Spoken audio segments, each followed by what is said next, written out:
Grilling is a dry heat cooking method where food, lightly brushed with oil, is cooked quickly over a high heat. Make sure your pan or grill is really hot before starting. We want that char flavor. Let it cook. Don't be trying to move it, let it caramelize. Then we will be turning in 90 degrees to get those grill marks.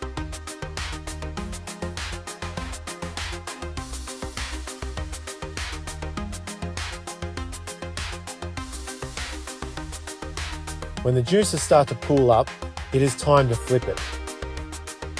Make sure to check as you cook, using your thermometer in the thickest part of the steak. Let the steak rest for 1/3 of the cooking time before carving.